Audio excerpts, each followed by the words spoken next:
Ішкі істер министрлігінде қоғамдағы өзекті мәселе көтерілді. Интернет алаяқтыққа қарсы бірлескен жұмысты талқылау үшін Қазақстан Республикасының цифрлық даму министрі, цифрлық даму инновациялар аэроғарыш өнеркәсібі министрлігі өкілдері келіп, байланыс операторларының басшылары мен жауапты мамандары онлайн қосылды.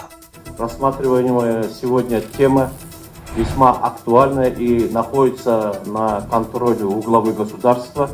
Нужно признать, что на сегодня вопросы противодействия интернет-мошенничеству очень актуальны. Они, к сожалению, сегодня являются проблемой, заполнили всю нашу страну. Если даже мы посмотрим динамику их регистрации, необходимо отметить, что с 2016 года количество их увеличивается в геометрической прогрессии ежегодно в 1,5-2 раза.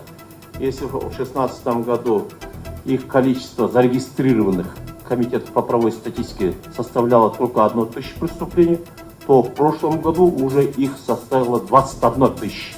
То есть, видите, насколько раз выросло.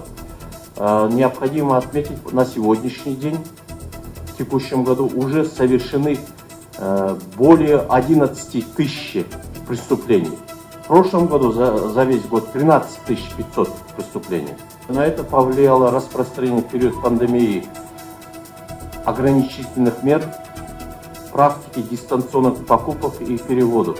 Цифрлы технология жаһандануға ғана емес, қашықта отырып жасалатын қылмыс түрін көбейтті. Ақпарат алмасу, байланыс, сауда-саттық алаңына айналған ғаламторды технология тілін меңгерген алаяқтар өз құрығына пайдаланып отыр. Тұзаққа түсетін заңнан бейхабар, қаржылық сауаты аз қарапайым халық. Биыл жыл басталғалы интернет алаяқтыққа қатысты 11763 қылмыс тіркеліп, 7 миллиард теңге шығын келтірілді.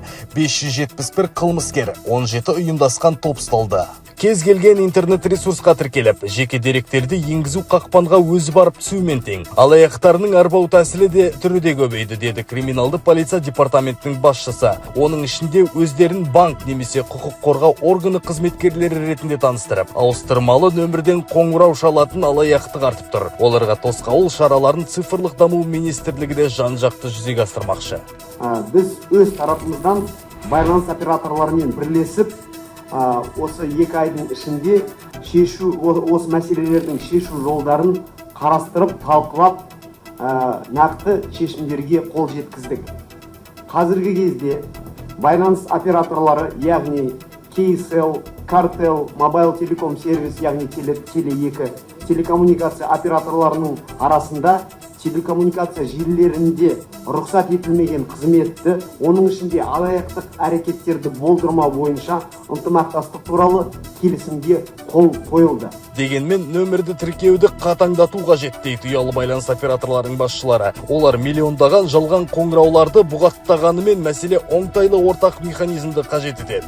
На сегодня актуальной проблемой является использование мошенниками сервисов по подмене абонентских номеров. Анализ сегодняшних преступлений показывает, что основной ущерб, основной меры именно этим способом, который скрывает свое местоположение, специальное приложение для удаленного доступа к телефонам. Зачастую они находятся за рубежом, но есть случаи, когда наши соотечественники становятся их соучастниками. Вот здесь надо сказать, что они являются соучастниками. Иногда они прикидываются невинными овечками, что якобы по просьбе кого-то открыли счет, перевели эти денежные средства за незначительное вознаграждение тому, кто просил. Они обналичивают по просьбе малознакомых лиц. По линии МВД мы направляем своим коллегам, странам ближайшего зарубежья, соответствующие запросы. Однако бюрократический механизм этапов согласования не позволяет оперативно получать требуемую информацию.